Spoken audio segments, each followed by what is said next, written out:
Good morning बच्चों। आज हम लोग भूमि संसाधन के बारे में पढ़ेंगे। तो हम लोग देखते हैं जो भी पर्यावरण में वो सभी संसाधन कह लेते हैं जिसका उपयोग हम मानव करते हैं। ठीक है, उसमें से भूमि भी एक महत्वपूर्ण प्राकृतिक संसाधन है जिसका उपयोग हम लोग किस तरह से उसका प्रयोग करते हैं, इसका उपयोग करते हैं।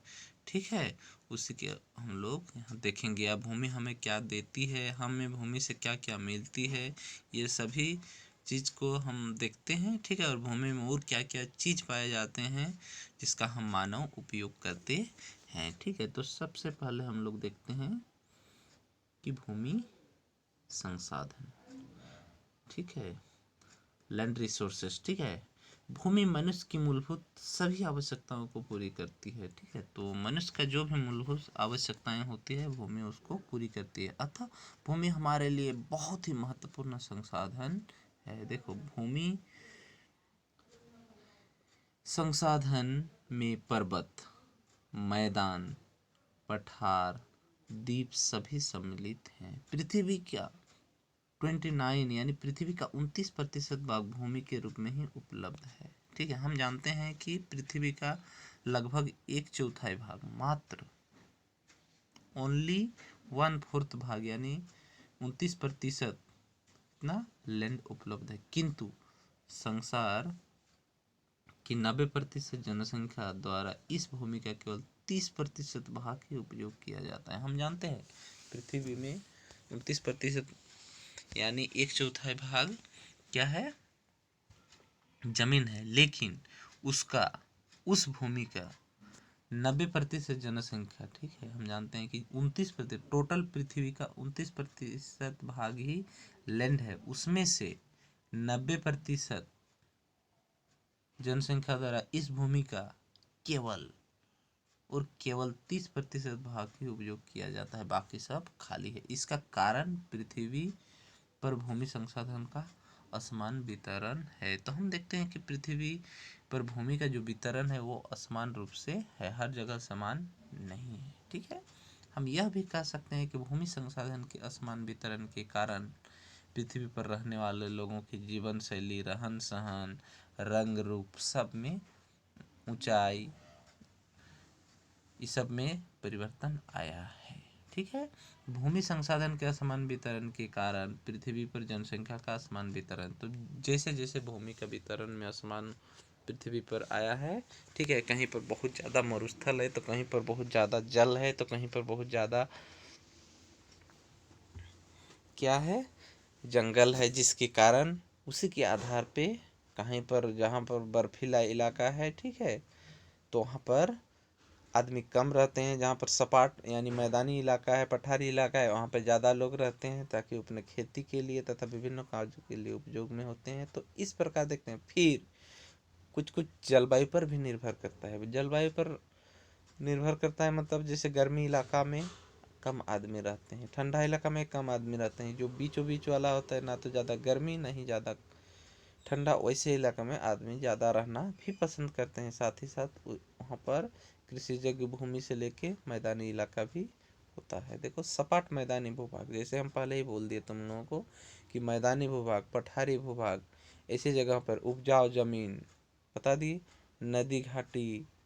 ठीक है, नदी घाटी मतलब जिसके आमने सामने नदी जाती हो, जहाँ पर कृषि करते हैं तो उसके लिए पर्याप्त मात्रा में जल हो, आदमी जनसंख्या का घनत्व अधिक होता है, वैसे इलाका में लोग अधिक रहते हैं। जबकि सीधी खड़ी ढलान वाले पहाड़ी क्षेत्र, उबड़ खाबड़ पथरीले पठारों, अत्यधिक गर्मी या ठंडा प्रदेश जहाँ पर जलमग्न क्षेत्र या मरुस्थल जनसंख्या घनत्व कम रहते हैं। तो ये सब हम लोग देखते हैं कि जब पृथ्वी में भूमि का वितरण ही असमान रूप में है, जिसके कारण यहाँ पर रहने वाले लोगों का वितरण यानी जनसंख्या का वितरण भी असमान रूप से है। तो उसका मुख्य कारण यहाँ पर दिया हुआ है।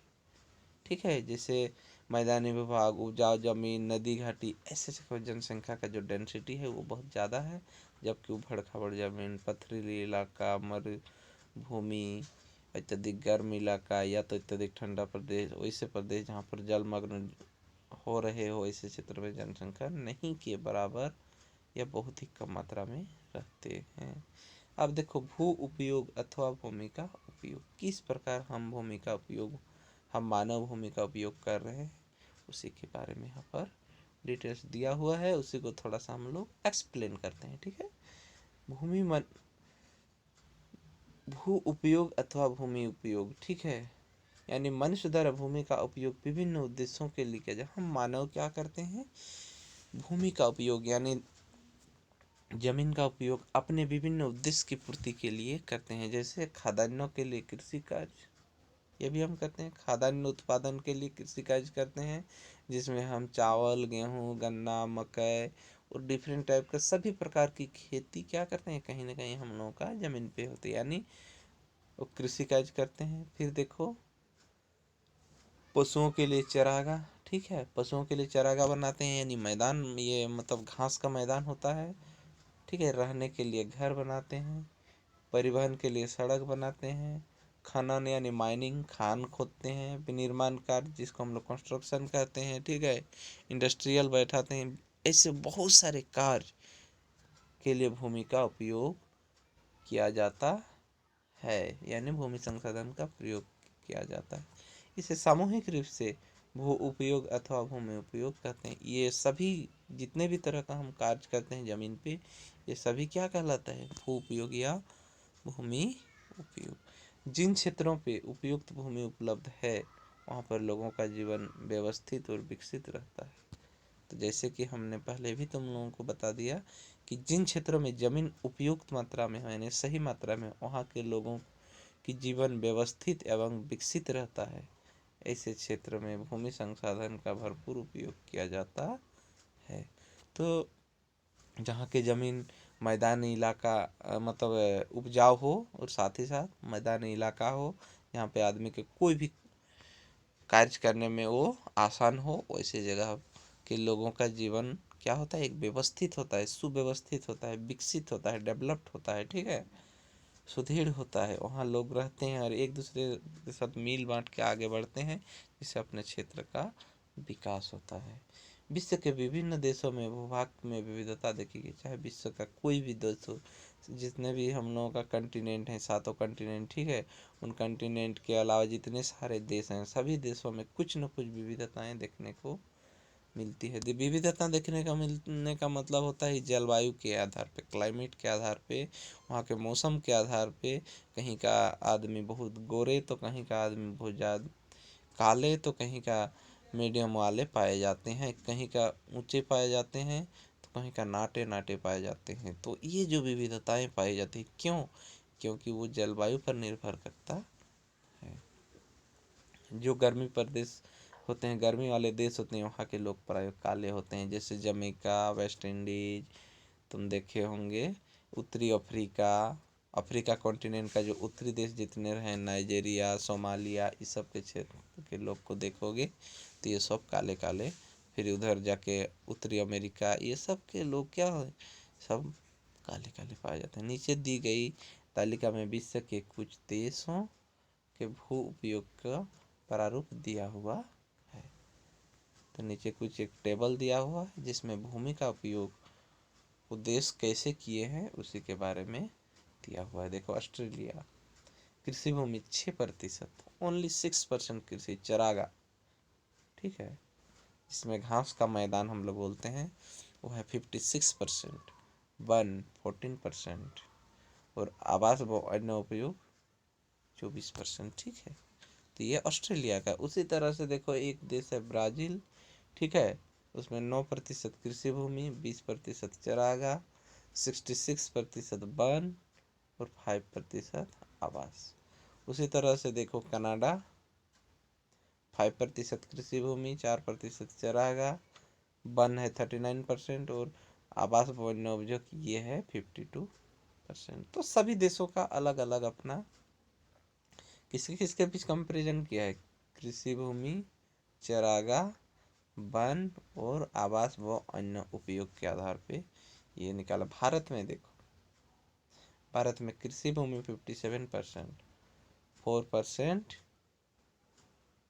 चरागाह, वन है 22% और ये है 17%। उसी प्रकार चीन का भी यहाँ पर देखे हम लोग, चीन इसमें 10% कृषि भूमि, 34% चरागाह, 14% वन और 42% क्या, आवास भवन ना उपयोग। इसी तरह से देखो इंग्लैंड का, अमेरिका का, ये जो प्रमुख देश हैं यहाँ सभी का दिया हुआ है। ठीक है, देखो इंग्लैंड और अमेरिका में क्या है, कृषि योग्य भूमि भी बहुत अच्छा है। फिर बाकी हम लोग देखते हैं वन क्षेत्र भी हम लोग देखते हैं सभी, ठीक है। आवास क्षेत्र भी लगभग सब अप्रोक्स अच्छा ढंग से है, ठीक है। उससे ऊपर में देखो जापान का। अब देखो यदि विश्व भर भू उपयोग प्रारूप देखा जाए तो हम पाएंगे कि 11% का उपयोग कृषि कार्य के लिए किया जाता है। ओनली 11% का कृषि उपयोग के लिए किया जाता है, ठीक है। जबकि 20 पूरा ओवरऑल विश्व का देखें तो हम, ठीक है, एक एक देश नहीं, पूरा विश्व की बात करें तो ओनली 11% क्या है, कृषि भूमि का उपयोग के रूप में हम लोग करते हैं मानव। जबकि 26% भूमि क्या है, चारागाह का उपयोग होता है। 31% भूमि वन है और 32% भूमि आवास विनिर्माण के लिए उपयोग होती है। ये ओवरऑल पूरा दुनिया की बात करें, ठीक है। जैसे भारत में 57% कृषि योग्य भूमि है, लेकिन ये पूरा विश्व की बात करें, पूरे दुनिया भर की बात करें तो उसमें सिर्फ और सिर्फ कृषि भूमि ओनली 11%। फिर देखो 26% चरागाह, 31% वन और 32% क्या, वही आवास या विनिर्माण या विभिन्न उपयोग के लिए, ठीक है। अब देखो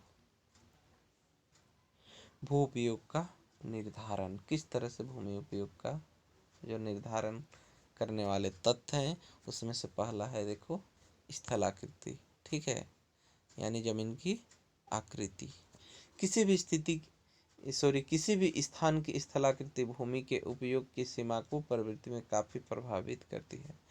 तो किसी भी जगह के जमीन का उपयोग उसके स्थलाकृति पर बहुत प्रभावित होती है। तीव्र ढलान पर रेल मार्गों का निर्माण अथवा सड़क मार्गों का निर्माण करके परिवहन अर्थव्यवस्था को करना अत्यंत ही कठिन खर्चीला होता है, ठीक है। इसीलिए हम लोग देखते हैं किसी भी भूमि का उपयोग या किसी भी क्षेत्र में जो आदमी का निवास करने के लिए क्या करता है, उसका स्थलाकृति या उसका जो हम लोग उपयोग करते हैं, ठीक है, भूमि का, वहाँ वो स्थलाकृति बहुत ही मायने रखता है। जैसे कि हम लोग देखते हैं तीव्र ढलान वाले यानी पहाड़ी इलाका में सड़क बनाना, रेल मार्ग बनाना बहुत ही खर्चीला होता है। इसके लिए विकास, इसके लिए विकसित तकनीक का होना भी आवश्यक है, फिर भी खर्चा तो होना ही है। ढलान वाले क्षेत्रों में कृषि कार्य भी काफ़ी दुष्कर होता है। ऐसे अनेक उदाहरण जो प्रमाणित होता है कि भूमि उपयोग के लिए उसके क्षेत्र की स्थलाकृति निर्भर करता है। तो हम जानते हैं कि भूमि के सही उपयोग के लिए स्थलाकृति बहुत ही मायने रखता है। फिर भी आज हम लोग देखते हैं हमारे नॉर्थ इंडिया के जो भी हिमालयन जौन क्षेत्र है, काराकोरम जौन है, उधर हम लोग उत्तराखंड की ओर, हिमाचल प्रदेश की ओर जाते हैं, जम्मू कश्मीर के, ऐसा नहीं है कि वहाँ पर रेल मार्ग नहीं है और सड़क नहीं है, लेकिन बोल रहा है कि बहुत ही दुर्गम होता है और खर्चीला भी होता है। लेकिन आज तकनीक डेवलप होने के कारण हम बना ही लेते हैं, लेकिन बाकी जगहों में जितना आसानी के साथ बनता है वो उतना आसानी के साथ वहाँ नहीं बन पाता है, ठीक है। अब देखो दूसरा, वो तो स्थलाकृति हो गया, यानी भू उपयोग निर्धारण कर लो तत्व में एक स्थलाकृति, दूसरा है आर्थिक कारक, धन दौलत पैसा पत्ती, ठीक है, धन दौलत अपना इकोनॉमी, ठीक, अपना रुपया पैसा। दूसरा में देखो आर्थिक कारक, यदि भू उपयोग की लागत अधिक हो तो उस भूमि का उपयोग नहीं किया जा सकता है। यदि ऐसे भी भूमि है जिसमें सिर्फ लागत बहुत ज़्यादा हो और काम बहुत कम दिख रहा है तो ऐसे भूमि का हम लोग क्या करते हैं, प्रयास करते हैं उपयोग नहीं करने। उदाहरण के, यदि किसी क्षेत्र में खनिज चट्टानें उपलब्ध है, किसी क्षेत्र में यदि माइनिंग में खनिज की चट्टानें उपलब्ध है किंतु उसे खनिज प्राप्त करने में अत्यधिक व्यय होता हो और वहाँ से जो भी खनन कार्य मत के रूप में जो भी खनिज निकलता है उससे हमें यदि कम लाभ होता है तो ऐसे खनिज को हम लोग नहीं निकालते हैं, तो वहाँ खनन कार्य नहीं किया जाता है। बहुत ज़्यादा खर्च होता है, बहुत ज़्यादा व्यय होता है, और उसका जब हम लोग उपयोग करते हैं तो उसका जो बेनिफिट हमें लाभ मिलता है वो जितना खर्च होता है उससे कम लाभ होता है। इसका मतलब हमारा हानि होती है, जिसके कारण हम मानव उसका क्या करते हैं, वैसे खनिज का खनन नहीं करते हैं। वहाँ तब तक खनन का संभव नहीं होगा जब तक हम कम लागत वाले तकनीक का विकसित नहीं कर रहे। हाँ, उस खनिज को निकालने के लिए यदि हम लोग ऐसे तकनीक का विकास कर दिए कि उसको आसानी के साथ हम निकाल लें, और उसको निकालने के बाद हमें अपने बेनिफिट मिले, लाभ मिले, तब हम लोग इसको करेंगे। ठीक है, अब देखो प्रौद्योगिक कारक, टेक्नोलॉजी भी होना चाहिए। मानव विकास की स्थिति भी भू उपयोग के स्वरूप निर्धारण करती है। पिछड़े क्षेत्रों में भूमि का उपयोग केवल पशुचारण, वन संपदा आदि प्राप्त करने के लिए किया जाता है। तो आदमी जैसे जैसे विकास करने लगा तो उसमें से कुछ कुछ ऐसे भी पिछड़े क्षेत्र होते हैं जिसमें लोग कम पढ़े लिखे होते हैं, कम बुद्धि वाले लोग होते हैं, तो वहाँ सिर्फ और सिर्फ पशुचारण, कृषि भूमि, वन संपदा आदि ही प्राप्त किया जाता है। जबकि विकसित इलाका वाले विकसित क्षेत्र में भूमि का उपयोग उन्नत कृषि कार्यों, निर्माण कार्यों, उद्योग स्थापना आदि के लिए किया जाता है। आज भी हम देखते हैं हमारा देश भारत क्या हुआ है, विकसित नहीं हो पाया है, अभी भी विकासशील में ही है। इसका मतलब हम यही जानते हैं कि बाकी देशों की तुलना में आज हम क्या करते हैं, पिछड़े हुए हैं। आज हमारे देश में गरीबी, भूखमरी, अशिक्षा, अस्वास्थ्य, ये सभी की भरपूर देखने को मिलती है, जिसका हम देख रहे हैं। आज हम क्या देखते हैं कि कोरोना की महामारी में देखो हमारे देश, हमारे यहाँ के लोगों के लिए, हमारे देश के लोगों के लिए ना तो सही ट्रीटमेंट दे पा रहे, ना तो ऑक्सीजन दे पा रहे, ना ही वैक्सीनेशन का सही उपयोग कर पा रहे। ऐसा क्यों? क्योंकि हमारा देश उतना सक्षम नहीं है कि हमारे देश के पॉपुलेशन को वो एक साथ इतना कर सकती है। जबकि बाकी देशों में भी कोरोना है, लेकिन वहाँ का जनसंख्या में कंट्रोल है, वहाँ का टेक्नोलॉजी डेवलपमेंट है, वहाँ सब कुछ विकसित होने के कारण वहाँ लोग आसानी के साथ कोरोना को हम लोगों के कंपेरिजन में बहुत ही अच्छा कंट्रोल कर लिया है। ऑस्ट्रेलिया तरफ देखो, न्यूजीलैंड तरफ देखो, सऊदी अरब तरफ देखो, ये क्या, ये सब देश, इंग्लैंड तरफ देखो, सभी कोरोना को कंट्रोल कर लिया है वो लोग।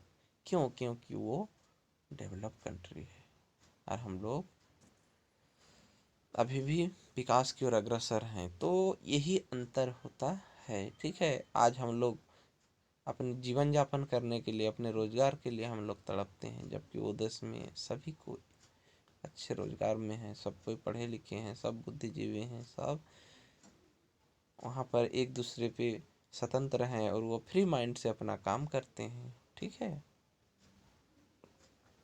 किया जाता है। तो यही हम जानते हैं कि विकसित क्षेत्रों में परिवहन व्यवस्था के लिए भी भूमि का उपयोग किया जाता है। जैसे हमारे देश में परिवहन व्यवस्था देखते हो तुम लोग, आज भी गांव तरफ देखोगे, सड़क हो, चाहे हम लोग का रेल हो, चाहे कोई भी बाकी सेवा हो, ये कोई भी सेवा हम लोग के यहाँ सही से नहीं मिल पाता। इसका कारण होता है हम लोग अभी विकास की ओर अग्रसर हैं, अभी हम लोगों को विकसित होने में लेट है।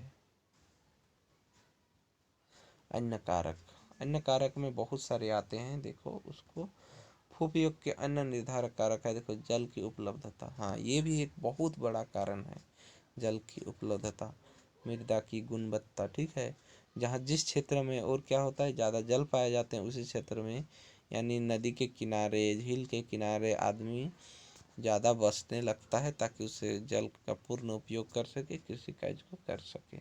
मृदा की गुणवत्ता, ठीक है, मृदा की उपजाऊता के बारे में पता चल जाता है उन लोगों की, जहाँ पर अच्छा मिट्टी है, उपजाऊ मिट्टी है, वैसे क्षेत्र में भी आदमी अधिक से अधिक लोग निवास करते हैं, उस भूमि का सही उपयोग करते हैं। जलवायु, इसे बता दिए, आदि तत्वों को उपलब्धता के आधार पर भूमि के स्वरूप में बदल जाता है। उदाहरण के लिए, जिस भूमि की मृदा उपजाऊ होगी वहाँ भूमि का उपयोग कृषि कार्य के लिए होगा। हम ये भी जानते हैं, यहाँ की भूमि ज़्यादा उपजाऊ होती है, कृषि कार्य के लिए। अच्छी जलवायु वाले क्षेत्र में भूमि का उपयोग आवास के लिए किया जाता है। तो जहाँ का जलवायु सही होता है वहाँ का भूमि का क्या किया जाता है, आवास बनाने तथा इंडस्ट्री बनाने के लिए किया जाता है, गांव बसाने के लिए, सिटी बसाने के लिए उपयोग किया जाता है।